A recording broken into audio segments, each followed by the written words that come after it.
पेनगंगा नदी कधी रौद्र रूप धारण करणारी तर कधी अगदी शांतपणे वाहणारी। आज मात्र पेनगंगेचे हे रूप काहीच वेगळंच आहे। नदीचं पाणी अगदी शांतपणे पुढे सरकत आहे आणि नदीच्या काठावरचा हा निसर्ग जणू काही आपल्याशी हळूच संवाद साधतोय। या नदीच्या परिसरात दोन गावांना जोडणारा एक बंधारा आहे, हरडप आणि देवसरी। या दोन गावांमध्ये ये जा करण्यासाठी उपयोगी पडणारा हा बंधारा आज पेनगंगेच्या प्रवाहामध्ये शांतपणे उभा आहे। पण या बंधाऱ्याभोवती पाहिलं तर निसर्गाने इथे आपल्या अनेक छोट्या छोट्या गोष्टी जपून ठेवल्या आहेत। चला तर मग आज पेनगंगेच्या काठावरची ही छोटीशी निसर्ग भेट अनुभवूया। नमस्कार, मी रामेश्वर थोरात आणि आपण पाहत आहात महाराष्ट्र मराठी पर्यटन व लोकजीवनाचा यूट्यूब चॅनल।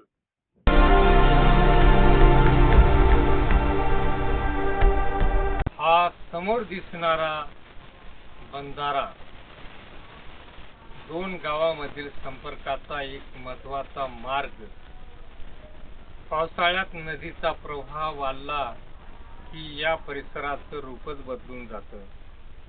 पण आज पेनगंगा अगदी शांत आहे आणि पाण्याची धार हळूहळू पुढे जात आहे।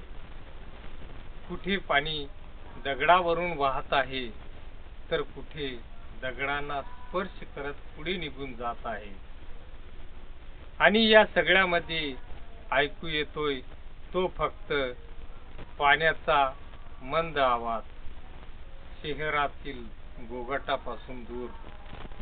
इथे काही क्षण थांबलं तर मनाला सुद्धा जणू थोडी विश्रांती मिळते।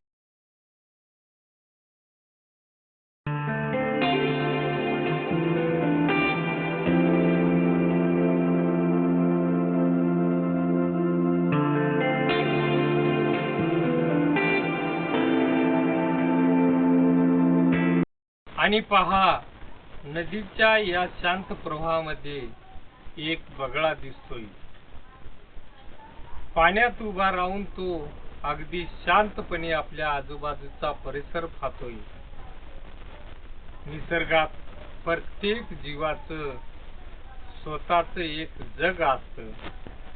आपण माणसं घाईघाईने एका ठिकाणाहून दुसऱ्या ठिकाणी जात असतो, पण हा बगळा तो मात्र निवांत आहे। पाण्याच्या प्रवाहाकडे पाहत योग्य वेळेची वाट पाहत उभा आहे। निसर्ग आपल्याला एक गोष्ट शिकवतो, घाई नेहमीच आवश्यक नसते। कधी कधी शांतपणे थांबणे ही गरजेचे असते।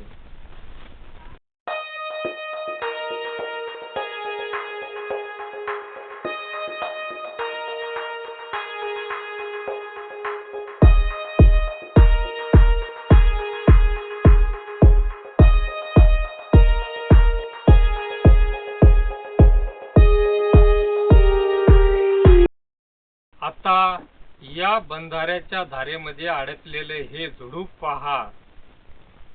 नदीच्या प्रवाहाबरोबर वाहत आलेले हे झुडूप इथं येऊन थांबले। पण या छोट्याशा झुडपाला देखील निसर्गाने एक वेगळंच महत्त्व दिले। कारण याच झुडपाच्या काठावर बसलेले हे आहे दोन पक्ष्याचे एक सुंदर जोडपं। किती सुंदर दृश्य आहे ना। नदी वाहते, झुडूप पाण्यात स्थिर आहे आणि त्या झुडपाच्या काठावर हे दोन्ही पक्षी एकमेकाच्या सोबतीने बसले आहेत। निसर्गात मोठं आणि छोटं असं काही नसतं. एखाद्या मोठ्या जंगलाची गरज नाही. कधी नदीच्या प्रवाहात अडकलेलं एक छोटंसं झुडूप सुद्धा एखाद्या पक्ष्याला विसाव्याची जागा देऊ शकतं. आणि आपल्याला त्या दृश्यातून निसर्गाचं सौंदर्य अनुभवायला मिळतं.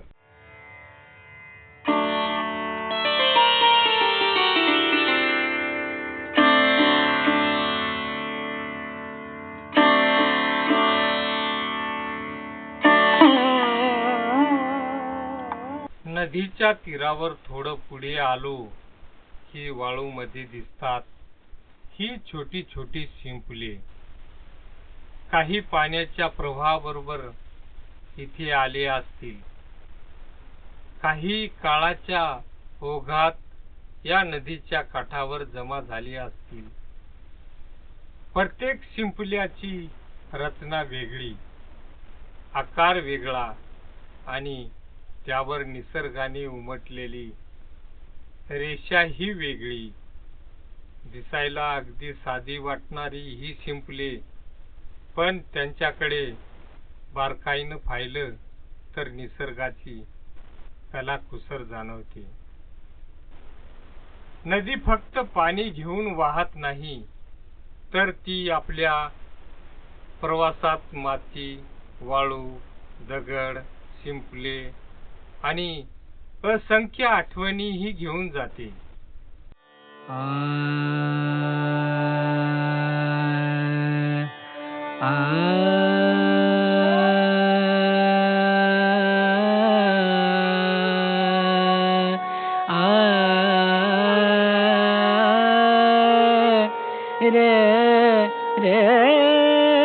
आणि आता पहा, या वाळूमध्ये पडलेले ही रंगीबेरंगी खडे. कोणता खडा पांढरट तर कोणता काळसर आणि कोणता तपकिरी, तर एखादा खडा वेगळ्याच रंगाची छटा दाखवतोय. हे खडे कुठल्याही दुकानातून आणलेले नाहीत, तर निसर्गाच्या हाताने तयार झालेले ही छोटे छोटे दगड आहेत. पाण्याच्या प्रवाहाने वर्षानुवर्ष त्यांना घासलं, त्याचे कोपरे झिजले, आकार बदलला आणि आज ते आपल्या समोर या वाळूत पडलेले दिसत आहेत. कधी कधी सुंदर गोष्टी तयार होण्यासाठी खूप मोठ्या बदलाची गरज नसते. फक्त वेळ, पाणी आणि निसर्गाची साथ पुरेशी असते.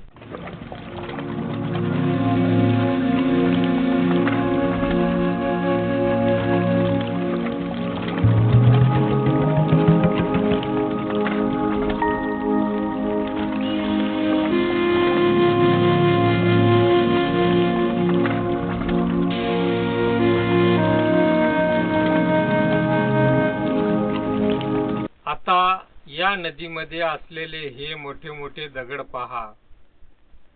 काही दगड पाण्याच्या वर दिसत आहेत, तर काही अर्ध पाण्यामध्ये लपलेले आहेत. या दगडावरून पाणी वाहताना निर्माण होणारा आवाज खरंच मनाला शांत करणारा आहे. वर्षानुवर्ष नदीचा प्रवाह या दगडांना स्पर्श करत आला आहे. नदी वाहत राहिली, ऋतू बदलत राहिले, पण हे दगड मात्र इथेच राहिले. निसर्गातील प्रत्येक वस्तू आपल्याला काहीतरी सांगत असते.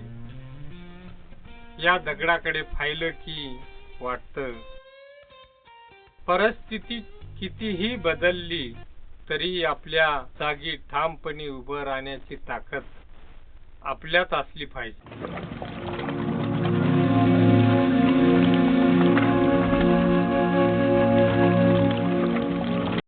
पेनगंगेच्या काठावर आज आपण फार मोठं काही पाहिलं नाही, पण छोट्या छोट्या गोष्टींमध्ये दडलेलं मोठं सौंदर्य नक्की पाहिलं. शांतपणे वाहणारी पेनगंगा, हार्डपाणी देवसरीला जोडणारा बंधारा, नदीच्या प्रवाहात अडकलेले ते झुडूप, त्यावर विसावलेले पक्ष्याचं झुडपं, वाळूमध्ये सापडलेले शिंपले, रंगीबेरंगी छोटे छोटे खडे आणि नदीमध्ये शांतपणे उभे असलेले मोठमोठे दगड, हे सगळे पाहताना एक गोष्ट जाणवते. निसर्ग सुंदर होण्यासाठी त्याला सजावटीची गरज नसते. तो जसा आहे तसाच सुंदर आहे. फक्त आपण थोडं थांबून त्याच्याकडे पाहायला हवं. पेनगंगेचा हा शांत प्रवाह आपल्याला कदाचित एकच सांगतोय, धावत राहण्यापेक्षा कधी कधी थांबा, शांत व्हा आणि आपल्या आजूबाजूचा निसर्ग अनुभवा. जर तुम्हाला पेनगंगेच्या काठावरचा हा निसर्ग आवडला असेल तर व्हिडिओला लाईक करा, चॅनलला सबस्क्राईब करा आणि हा व्हिडिओ आपल्या मित्रापर्यंत नक्की शेअर करा. पुन्हा भेटू अशाच एका सुंदर गावाकडच्या आणि निसर्गाच्या प्रवासात. तोपर्यंत नमस्कार.